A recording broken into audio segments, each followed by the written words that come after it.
You may have pondered, what is the crux issue? Was offering poor customer service, and how do you win back lost customers? Today I'm going to be shedding light on the ramifications and repercussions appertaining to offering abysmal, subpar, appalling, atrocious, terrible, dreadful, wretched customer service, and I'm also going to be demystifying the top strategies needed to win back disaffected customers. So without further ado, let's get started.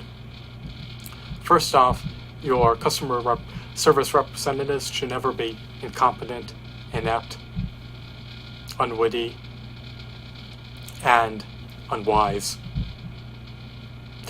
What will happen if they are and provide subpar customer service? Well, not only will your company potentially lose billions of dollars in sales revenue, presuming it's a multi-billion-dollar conglomerate, but it will also culminate in succumbing to negative brand equity, negative brand recognition, and compromised brand loyalty.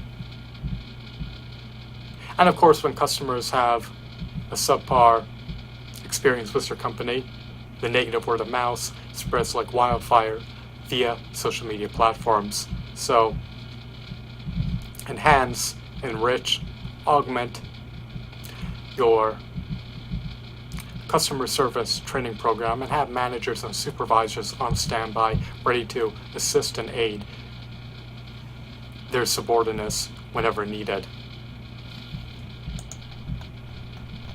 But let's move on. How do you win back these inactive customers?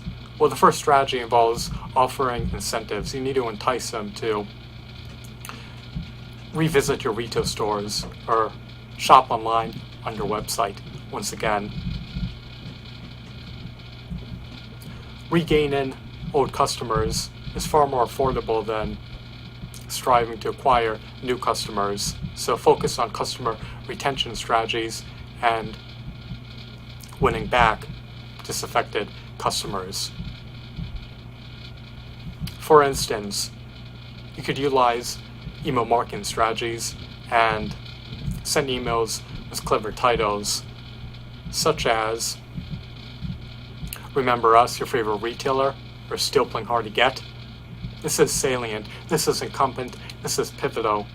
Why is this so paramount? Well, you want to be able to grab their attention and lure them in. You want to entice them to open the email and read your offerings. You may have to offer a steep discount, such as 25% off, just to be able to regain their patronage. And once you regain their patronage, you could potentially reap the lifetime values of the customers, which could be well over $200,000 per customer, depending upon the industry you compete in. So incentives always entice people to come back more than likely.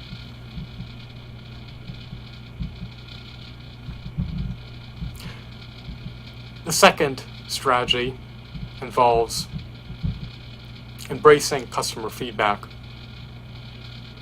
on social media platforms and being eminently active on social media platforms.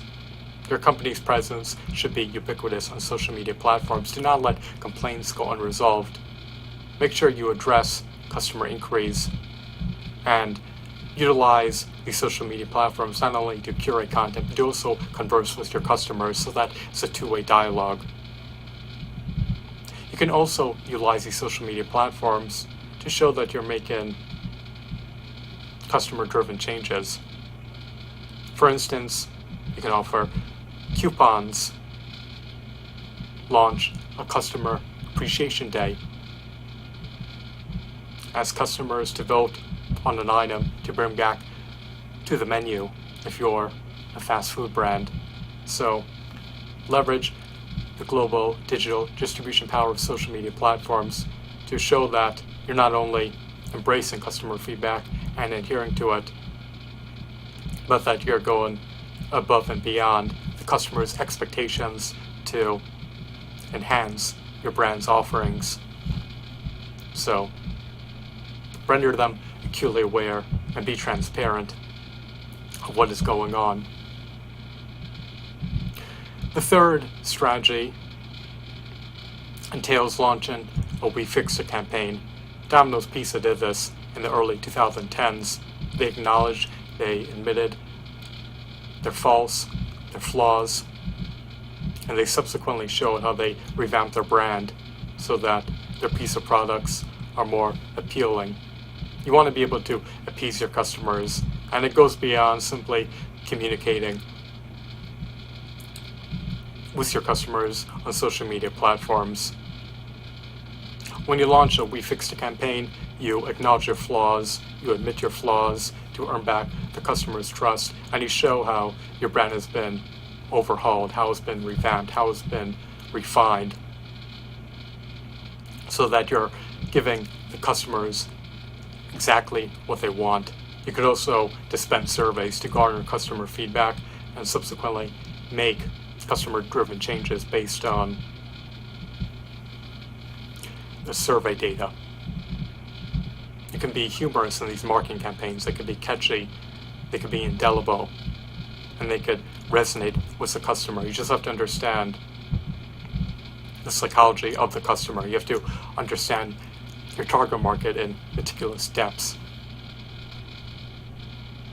The fourth strategy simply involves being innovative. You want to be able to best your competitors. You want to trounce them, no fast.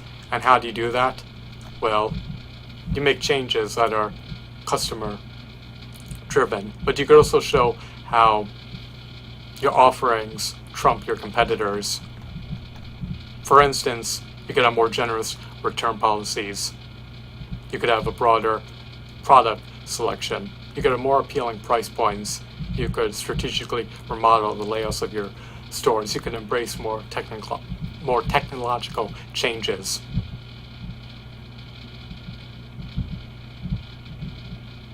And of course, you can offer free expedited shipping options and more enticing loyalty programs. Lastly, you could also embrace innovative changes. You could allocate more money to research and development efforts.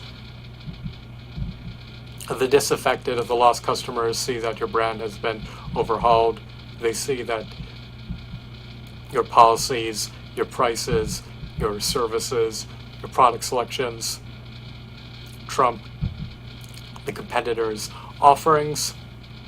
They'll likely be inclined to purchase products from your brand once more. So to recapitulate, to recap, the four strategies until launching a We Fixed It marketing campaign: being eminently active on social media platforms to communicate with the customers and to